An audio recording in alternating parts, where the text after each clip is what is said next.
Bom, Marco, boa tarde, muito obrigada por estar aqui com a gente no Sport Bus. Vamos bater um papo aí sobre Superliga, Olimpíada. Estou muito animada aqui para a gente trocar essa ideia. Espero que esteja tudo tranquilo aí para a gente e para você também.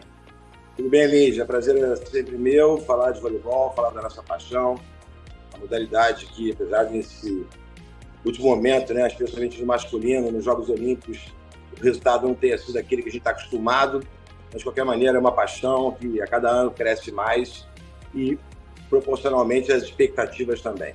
É isso aí. Vamos começar com Superliga, então. Com as novidades referentes à arbitragem, né, que agora ela vai ser neutra nos jogos de turno e retorno, além de outras etapas como os playoffs. Como é que você enxerga essa nova fase do torneio aqui no Brasil? Eu enxergo isso como uma inteligência financeira da Confederação Brasileira de Vôlei, né? Tem certas coisas que você não pode economizar. Tamanho que está o evento, que representa o voleibol para todos nós, não dá para você economizar com desafio, não dá para você economizar com juiz local por conta de despesas aéreas, de hospedagens, etc. e tal. Então, acho que é um passo bem dado. E aí agora a gente vai falar um pouquinho de transferências, né? Como é que você avalia a ida da Macris e da Carol Gataz para o Praia Clube, né? Levando em conta a trajetória de ambas no Minas, como é que é esse processo de identificação com o rival? Você acha que isso pode ser um desafio, uma coisa desafiadora para elas? E já, hoje eu acho que é a maior rivalidade do voleibol brasileiro. Ela já foi Osasco e Rio de Janeiro, mas as últimas 5 Superligas foram decididas entre o Minas e o Praia, com 4 vitórias do Minas, né? Justamente a equipe que Macris e Carol Gataz representaram e venceram tantas competições importantes. Então, eu espero muita rivalidade, mas, acima de tudo, espero que essa rivalidade seja disputada com respeito, no limite da ordem, né? É o que a gente sempre aguarda, mas o bicho vai pegar, isso eu tenho certeza e é ótimo. Quanto mais competitividade, quanto mais tensão, mais bem preparadas estarão as atletas que, na sequência, os mais importantes delas representarão o Brasil já no Campeonato Mundial, né? É bom lembrar que é uma competição super importante, sempre é a nossa Superliga, mas é uma competição que antecede Liga das Nações e logo depois Campeonato Mundial. O feminino, por exemplo, não tem o título, né? Imagina o Zé Roberto quando ele está almejando esse que é o único título que falta para a carreira dele.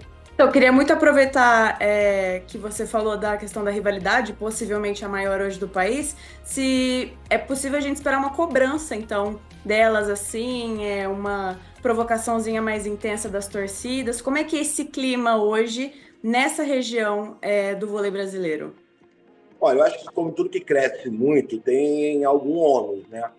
A gente tem, eventualmente, alguns excessos nas redes sociais, a gente tem excessos nas torcidas, a gente está com um caso no ar aí de racismo pesado sendo investigado. A gente tem que ter, de fato, um olhar atento para essas questões que rodeiam o espetáculo, né? Porque a audiência não para de crescer, as torcidas não param de aumentar. Então, vai existir um ônus qualquer. É importantíssimo que tanto os clubes que recebem, como a confederação que organiza de uma maneira geral, eles estejam atentos a esse crescimento. Eu acho que vai ter rivalidade, vai ter tensão, vai ter um xingamento ou outro, infelizmente. Como eu disse, é um pequeno ônus do sucesso, mas eu espero que as autoridades estejam atentas a, de fato, esse crescimento. Mas não tem como, né? Você imagina a Macris jogando pelo Praia, a Carol Gataz também.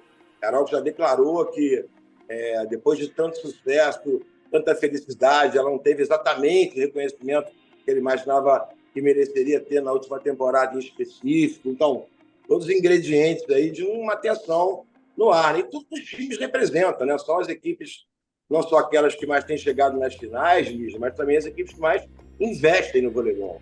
No masculino, sobre o repatriamento e o retorno do Bruninho ao Brasil, como é que um jogador desse naipe, com a bagagem reunida até agora, lá no exterior, ele pode mudar o panorama do campeonato pelo vôlei, Renata? Bom, talvez seja a cereja no bolo, né? É um time que já bateu na trave 2 vezes, é um time que fez uma campanha, apesar de não ter vencido, para mim foi a campanha mais impressionante dos últimos anos, né? O time que começou ali com uma expectativa alta, né, de querer disputar tudo, defendia o tricampeonato paulista, caiu, não conseguiu chegar na decisão do campeonato, né? Não andou ali para as semifinais, se eu não estou equivocado, e depois consegue se classificar para a Copa Brasil no limite, né? No final do turno, chegando em 8º lugar, consegue se classificar para os playoffs também, chegando em 8º lugar, e foi vice-campeão da Superliga, derrubando primeiro São José, que era campeão da Supercopa, nas quartas de final da Copa Brasil. Depois derrubando o todo-poderoso Cruzeiro, né?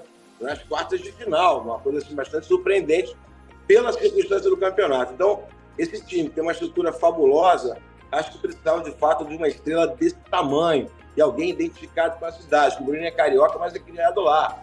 A família da Vera, um ícone do voleibol mundial, que é a mãe dele, Vera Mossa, é toda radicada lá. Então, eu acho que Campinas buscou o reforço certo para, quem sabe, finalmente carimbar seu sonho. Embalado, então, nesse tópico, quais equipes você acha que podem surpreender na Superliga, tanto no feminino quanto no masculino? No masculino, o pelotão de frente, para mim, diante desse cenário de muito equilíbrio, eu colocaria a SESI e Cruzeiro um pouquinho acima. SESI porque defende o título e é uma equipe muito jovem, e foi toda ela mantida, ainda conseguiram o reforço do Barreto, mais no central ali para equilibrar as questões físicas do próprio Éder, que é um jogador espetacular, acho que tem 40 anos, então vai ter que dosar ali as suas participações. O Cruzeiro, por tudo que representa, né, é o maior vencedor da história do voleibol de clubes do Brasil. Foi eliminado das quartas de final da última Superliga, mas nas últimas 10 edições, se eu não estou equivocado, venceu 7. Então, é sempre um time a ser batido. E colocaria aí um Minas super reforçado, com toda a sua tradição. O Minas talvez tenha sido a equipe que melhor foi ao mercado, tá? Porque a contratação do Bruninho é muito impactante. Mas o Minas fez algumas contratações importantes, deu uma sacudida no seu time que me chamou muito a atenção. Então, eu imagino que esses 3 times aí sejam os times mais fortes, com mais possibilidades. Aí vamos ter uma briga por essa 4ª posição que vai pegar. Aí, Suzano, Guarulhos, São José, que não foi bem no Paulista, teve uma série de lesões, Lívia. O time realmente se enfraqueceu muito por essas questões, por isso não chegou nessa cima. Então, vamos lá. Suzano, São José, Guarulhos. Colocaria aí, talvez, um Joinville correndo por trás. Mas eu acho que a briga lá em cima fica entre Cruzeiro, SESI, Minas e Campinas. Cruzeiro, SESI, Minas e Campinas. Na minha opinião, são as 4 equipes, nessa ordem mesmo, com mais condições de conquistar a Superliga masculina. E passando um pouquinho agora para a Olimpíada, o vôlei brasileiro masculino ele representou uma decepção, assim, na perspectiva de boa parte da torcida, talvez até de alguns especialistas. Muitos reclamaram, inclusive do Bernardinho, né, mais paz e amor nessa edição em Paris, como se essa nova postura ela tivesse sido parte do problema. E foi, afinal, parte do problema? Eu acho que de modo algum. Eu acho muito deselegante você impor sua filosofia na marra. Aquele Bernardinho que vocês acompanham no Sesc Flamengo, ele é construído, né, paulatinamente desde o início do projeto. Começou em 1998, se não estou enganado, lá em Curitiba, e a seleção da mesma forma. Quando ele assume a seleção depois dos Jogos Olímpicos de Sydney, em 2001, ele assume a seleção e vai até 2016. Ali foi imposta uma filosofia, um comportamento. É diferente você chegar numa seleção que você já entra num lugar, de, além de um companheiro, de um amigo pessoal, padrinho do filho dele, companheiro de muita coisa, entrar com o pé na porta querendo pôr uma filosofia. A seleção já vinha com problemas, a seleção foi derrotada no Sul-Americano por 3-0 em casa, que para mim ali já era um sintoma muito delicado de uma fase ruim da seleção. A seleção se classificou no pré-olímpico aqui, sem fazer uma grande participação, fez um jogo muito bom contra a Itália, que qualificou o time para a sequência. A VNL, a seleção foi muito mal, então a seleção está, digamos assim, recolhendo as consequências de uma fase de investimentos muito mal feitos nas categorias de base, diferentemente do que aconteceu no feminino, que foi a mesma coisa. A Confederação Brasileira parou de priorizar a base, estou falando de 5, 6 anos atrás, Lígia. A consequência ela começa a chegar agora. Mas só que você tem um projeto do Zé Roberto cumprindo esse ato, que equilibrou essa questão, né, da afirmação dos jogadores que saem da base, da experiência que os jogadores precisam ganhar. Então, o masculino não tem esse processo. Depende mesmo da confederação, apesar do bom trabalho nos clubes. No feminino, não. No feminino, você teve ali uma equipe ao longo desses anos formada por jogadoras oriundas e com sucesso nas categorias de base, fazendo uma transição equilibrada para o vôlei profissional. Então, o masculino jogou muito mais pela camisa, na moral, por tudo que representava nesses últimos 3 anos. Até a própria medalha de bronze foi um grande resultado no Mundial 2022. Tem um Wallace ali jogando muito na decisão daquela medalha. Tem ali componentes ainda que representam um trabalho feito no passado. Eu diria que ali foi a fruta sendo esmagada. Então, nos Jogos Olímpicos, eu sinceramente falei sobre isso, dei entrevista sobre isso antes dos Jogos. Eu não esperava. Ali só um milagre, só a camisa para o Brasil poder chegar. Então, acho que o resultado ele é decepcionante, porque o próprio Bernardinho, de quem inacreditavelmente alguém ainda tem algum tipo de desconfiança, o mundo inteiro do vôlei reverencia ele como um dos técnicos mais importantes da história olímpica, não só do voleibol, e aqui a gente ainda tem essa desconfiança, né, que é natural, como eu falei, é o homem, né? Muito sucesso, também tem outro lado que você precisa administrar. Então, acho que com tempo e com liberdade para fazer essa renovação, sem tanta cobrança, criada pelo próprio sucesso do Bernardinho, né? Isso que gerou essa expectativa maluca de sempre que ganhar. Agora eu acho que vocês vão ver um Bernardinho mais próximo do que a galera está acostumada, né? Porque ele vai ter tempo, ele vai iniciar um trabalho impondo, sim, a sua filosofia. O próprio Zé Roberto, inclusive, nesse período olímpico, ele tinha feito o alerta, no feminino é um período de reformulação das garotas novas que estão entrando, das veteranas que estão saindo, e ele mencionou o sistema universitário americano. Eu queria saber se você acha que é muito distante ainda, assim, tem uma disparidade muito grande em relação aos investimentos de base hoje no Brasil em 2024 para o voleibol, quando comparado com os países lá fora. Bom, primeiro vamos falar dessa utopia para nós brasileiros, né? Porque, infelizmente, a gente está muito longe de alcançar o que seria o ideal, né? A educação andando lado a lado do esporte ali, que é o modelo, na minha opinião, mais perfeito que a gente tem pelo mundo afora, né? Você consegue ali evoluir no esporte da condição universitária, formar de fato cidadãos para a sequência da sua vida, né? Então, esse cenário americano é impossível, mas se você analisar ali tecnicamente a consequência desse trabalho, o voleibol brasileiro, como eu te falei agora há pouco, voltou a investir bastante na base. Você fala em investir na base, o que significa isso? Significa um tempo maior de treinamento para as competições, um intercâmbio maior, principalmente com a Europa, né? Já que a América do Sul, especialmente no feminino, enfraqueceu bastante. Então, esse intercâmbio é fundamental. Foi o que foi feito com outras gerações que foram campeãs mundiais na base. O Brasil, se eu somar todos os títulos, talvez ainda seja o maior vencedor na base. Se eu puxar, Lígia, 15 anos atrás, ninguém tinha nenhum centro de treinamento específico para as categorias de base.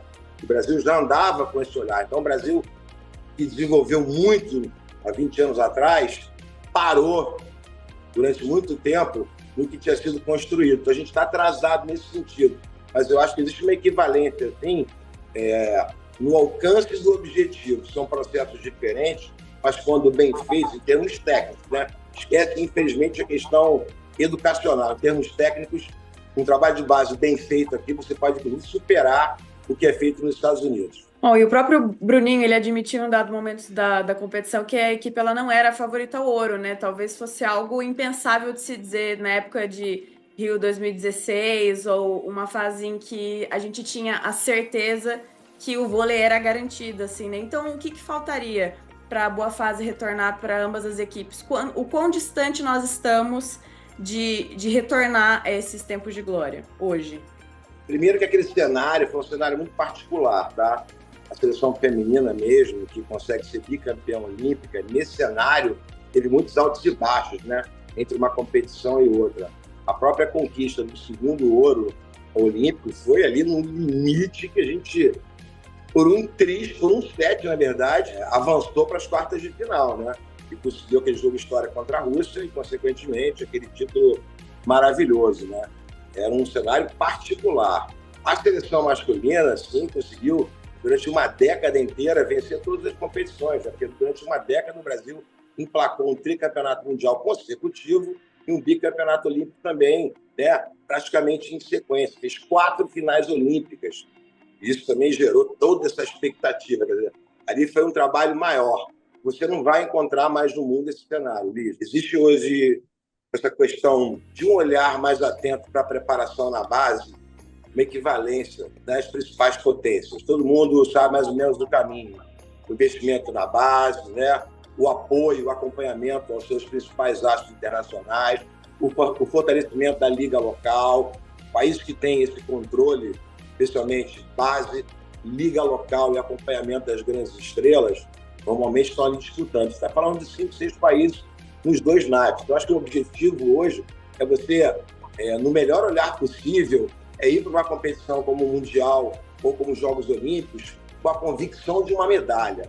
Eu não acredito mais num cenário que você vai falar assim, o Brasil está indo para ser ouro. O próprio feminino, a postura do Zé Roberto, a minha também particular, entrevistas que dei antes dos Jogos, a minha visão era essa, o Brasil corria por fora, eu tinha esse sonho de uma medalha de bronze. E no meu olhar, naquele momento pré-olímpico, eu já vi ali, especialmente Itália, Turquia e os Estados Unidos, Sérvia à frente do Brasil. O Brasil, naquele momento, na minha opinião, era a 5ª força. Aí entra o mérito do time, entra o mérito do Zé Roberto, que apostou numa VNL jogando com o time titular o tempo inteiro. Ali sim existe o mérito do trabalho. O Brasil não tem, individualmente, uma seleção para estar entre as 3 melhores, mas coletivamente tem um time para brigar até pelo ouro. Você diria que se a torcida brasileira hoje ela também estivesse mais consciente desse cenário de renascimento, de estar caminhando devagarzinho, a pressão diminuiria e isso teria um impacto direto na própria equipe, nas próprias equipes, em competições internacionais de maior expressão? Com quem diz, as pessoas sabem e não tem mais aquela coisa de soberba, não, a gente está indo para conquistar o ouro. Ficaria até mais fácil, de repente, alcançar esses pontos mais altos? Lígia, voltando a falar do ônus, eu acho que tem que achar um equilíbrio nisso tudo, né? Eu acho que é um trabalho importante nosso, da mídia também, né? Falar sobre saúde mental, o quanto isso tem criado problemas para as atletas. Eu vi recentemente depoimentos de atletas, de gente de comissão técnica de categoria de base, super assustados, porque hoje os campeonatos de base eles são transmitidos ao vivo por canais de YouTube, e a galera fã acompanha. Tem uma pressão, às vezes, radical, com meninas, com preconceito, com coisas pesadas. Então, tem que achar um equilíbrio, né? Eu acho que o fã do vôlei, aquele verdadeiro apaixonado, é aquele que respeita, aquele que está junto, para criticar sim, para comemorar sim. Acho que o equilíbrio emocional, respeitando que são seres humanos, não são máquinas. Às vezes é fácil você ficar de casa jogando pedra. Você não entende o dia a dia de um atleta, que cada comissão técnica passa para chegar ao seu objetivo. Então, acho que é um equilíbrio, né? A comissão técnica saber lidar com essa questão da rede social, apoiando seus atletas, apoiando a sua comissão técnica, se apoiando com um bom trabalho psicológico. Eu acho que hoje é inerente a uma grande comissão técnica a parceria médica nesse sentido, né? Da questão da psicologia do esporte aplicada mesmo, não nada oportunista, alguém que faça parte da comissão técnica e viva verdadeiramente aquela realidade no dia a dia. Não adianta só chegar na competição com o psicólogo que não vai resolver. O profissional ou a profissional tem que estar acompanhando ele de pertinho, dia a dia, para entender a exigência, o desgaste, onde é que bate essa questão da rede social para cada atleta. Mas a gente testemunhou, por exemplo, uma postura, exemplo fresquinho para a gente, da Duda e da Patrícia, que chegaram como favoritas, essas sim, chegaram como favoritas, 2 meninas super jovens, que passaram por uma pressão popular terrível depois da ausência de medalhas na última edição dos Jogos, né, em Tóquio. E com a Ana Patrícia, então, foi cruel, já deu declarações assustadoras, né, das acusações que eram feitas, da pressão que ela sofreu naquela oportunidade. Então, houve um cuidado para essa Olimpíada muito grande da comissão técnica e das próprias meninas na relação com as redes sociais durante a competição. E o Zé Roberto é um cara que está sempre atento em relação a isso, sempre atento. Imagino que o Bernardo também, agora com um pouco mais de autonomia, com um controle maior, não é nenhuma imposição, Lígia, é um papo, uma questão de prioridade. Eu acho que ninguém vai se desesperar, entrar em colapso mental, se ficar durante 2, 3 semanas ligado ali no WhatsApp, na sua relação familiar, as coisas mais importantes, para alcançar alguma coisa maior. A não ser que a pessoa, comprovadamente, lide de fato bem com isso, com as críticas, com os exageros, tem esse entendimento que não é algo fácil. Mas eu acho que esse equilíbrio entre a torcida um pouco mais equilibrada nas suas cobranças e os atletas e comissões técnicas mais bem preparados para esse debate, vamos chamar assim, é o melhor caminho. Entre as coisas boas, né, da campanha olímpica, a seleção ela contou com o brilho do Darlan, né, super jovem, levou o ouro anteriormente em Santiago. Como é que você projeta os próximos anos da carreira dele? Eu acho que o Darlan é um fenômeno que trouxe muita coisa para o voleibol brasileiro, né? Fora as questões técnicas indiscutíveis, né? A questão física também, mais indiscutível ainda, se é possível essa expressão, porque ele é um fenômeno em termos físicos, né? Mas ele é um garoto, ainda tem 22 anos de idade, tem uma série de situações de jogo que ele ainda pode evoluir, e ele é um cara que não parece ter muita consciência disso, mas o jeito de jogar, uma alegria que eu acho que estava faltando à seleção masculina, ele trouxe. É um componente que eu acho que o Bernardinho vai saber aproveitar. Houve aquela geração do Carlão para frente, mas sempre lembrar do nosso querido capitão, que foi ele que desenvolveu aquela, vamos chamar de técnica comportamental, de bater um peito no outro, xingamento, bate-boca, aquela energia fazia o time funcionar, né? Eu acho que essa alegria, essa irreverência, no bom sentido também da palavra do Darlan, pode ser um componente para o Bernardinho aproveitar uma garotada que vem forte aí com o Lucas Bergman, que é outro talentaço, jogador para mim que já vai brigar para ser titular da seleção.